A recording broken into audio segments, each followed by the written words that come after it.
यशस्वी पुरुषाच्या पाठीमागे एक त्यांचे अर्धांगिनी असते आणि ते कार्य माता रमाई यांनी केलेलं आहे.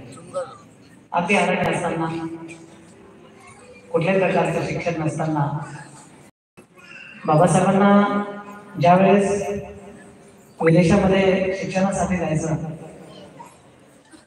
तर बाबासाहेब 1956 14 ऑक्टोबर 1956 बौद्ध धर्म स्वीकारला. परंतु तसं जर बघितलं तर बाबासाहेब खूप अगोदरपासून बौद्ध धर्म फॉलो करत होते. याचं एक खूप सुंदर उदाहरण आहे. माता मध्ये भगवान बुद्धाने लग्न लागल्यानंतर 5 वराचे कर्तव्य सांगितले आणि 5 वधूचे कर्तव्य सांगितले. त्यापैकी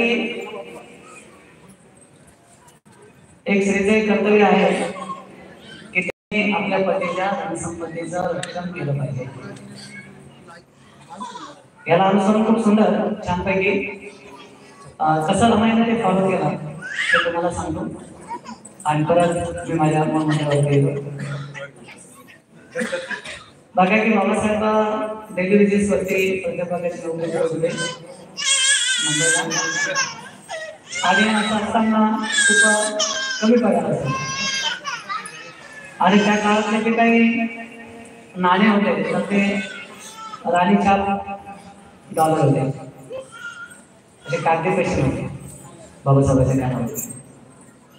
बाबासाहेबांचा पगार झाला तर जेवढा पगार झाला तेवढे सारे पैसे घरी आल्यानंतर बाबासाहेब म्हणतात राम राम हे बघ माझा पगार झाला पैसे एवढे मोठे पैसे कधी बाबांना आले नाही.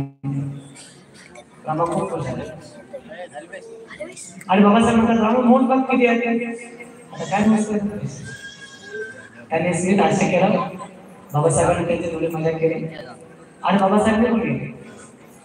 त्यानंतर त्या पैशाचे सासऱ्याला धोतरचोडा घ्या, लेकराला कपडे घ्या, घरामध्ये धान्य भरा, असं करून 20 दिवसामध्ये सर्व पैसे संपले.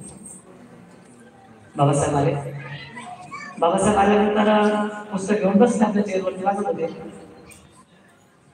लगेच रमाई येतात आणि म्हणतात साहेब पैसे द्या, ते माझ्यासाठी पेटी संपली. बाबासाहेबांना पुस्तक बाजूला ठेवलं आणि रमाईकडे बघू लागले. म्हणतात रामो मी काही परमानंद सदस्य नाही,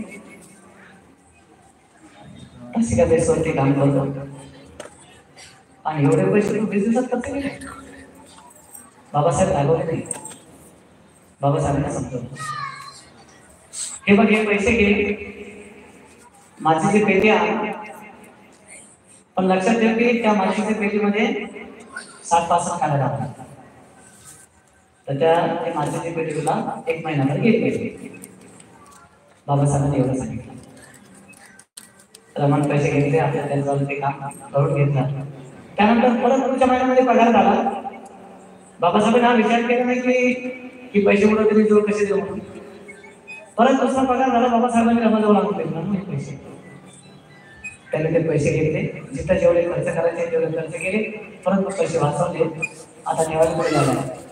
नेवायला 10 लाख रूम आहे, तिथं किचन आहे, तिथं